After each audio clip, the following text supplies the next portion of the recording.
दिल्ली की आबोहवा लगातार खराब होती जा रही है। AQI लेवल 472 तक पहुंच चुका है, यानी कि 400 से 500 के लेवल तक को गंभीर माना जाता है। हमारे साथ दिल्ली प्रदेश कांग्रेस के अध्यक्ष अनिल चौधरी हैं।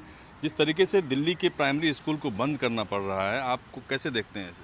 देखिए, ये तो बात सिद्ध है। जब ये स्थिति आ जाए तो स्वाभाविक है यहाँ दिल्ली में सांस लेने के लिए कोई वातावरण बचा नहीं है। दिल्ली की जो आवा हवा है वो डेंजरस लेवल से खतरनाक स्तर से भी ऊपर पहुँच चुकी है, और इसलिए हमने सुझाव भी दिया था कि दिल्ली में सांस लेने के लिए बच्चों के लिए उपयुक्त नहीं है, स्कूल भेजना उचित नहीं है। आप स्कूलों को बंद करिए, कम से कम बच्चे घर रहेंगे, माँ बाप ध्यान रखेंगे, और तो इसलिए ऑनलाइन क्लासेस करिए। लेकिन अरविंद जी सोए रहते हैं, लेट से जागते हैं। जो बात हमने 4 दिन पहले कही थी, आज वो बात उनको याद आती है। पर ये बात सिद्ध करती है कि दिल्ली के हर बासिंदे को ये महसूस हो रहा है कि दिल्ली में आप सांस नहीं ले पा रहे हैं। प्रदूषण हद पार कर चुका है। दुख इस बात का होता है कि सरकारों को जिस पे काम करना चाहिए, सरकार दिल्ली छोड़ करके अपने चुनावी पर्यटन पर है। Pollution on, Kejriwal gone.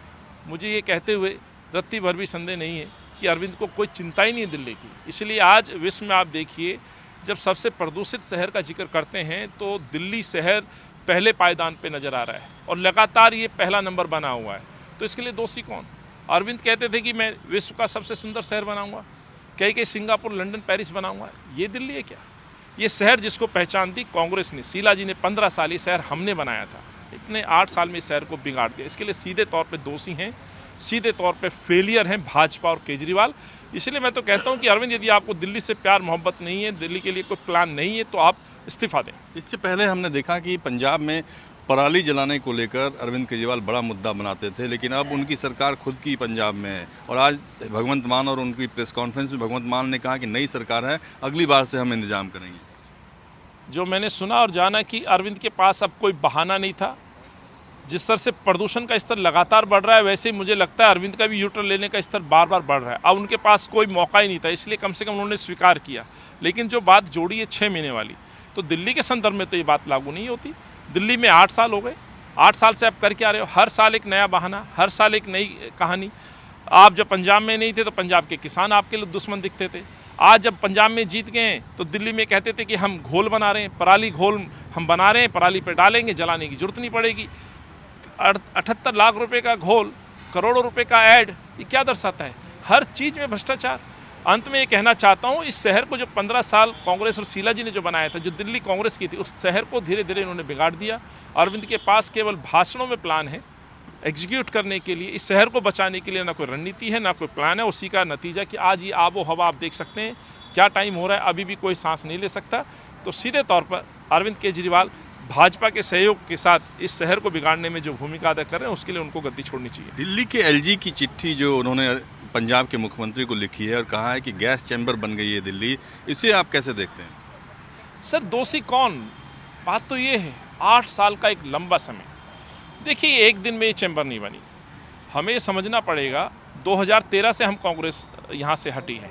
उससे पहले का एक दौर था, उस समय से पहले का एक पर्यावरण दिल्ली का था। अभी भी आंकड़े हैं, ऑन रिकॉर्ड हैं।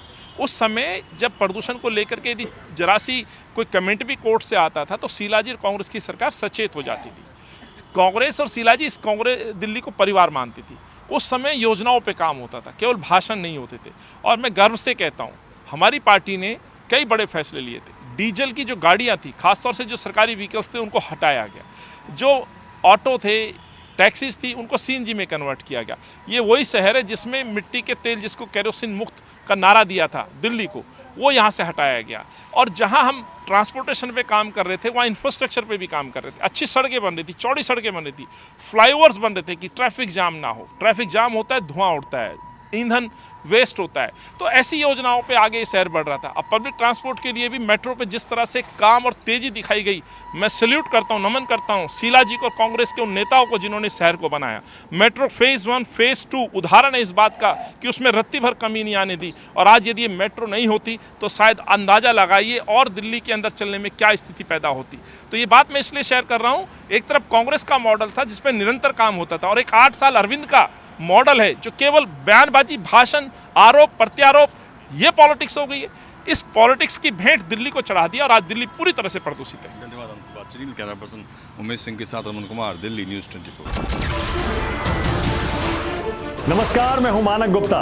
अगर आपको हमारा ये वीडियो पसंद आया हो तो इसे लाइक और शेयर जरूर करें और हां, हमें सब्सक्राइब और फॉलो करना ना भूलें ताकि आप देश और दुनिया की कोई खबर मिस ना करें। तो जुड़े रहिए हमारे साथ और देखते रहिए न्यूज़ 24।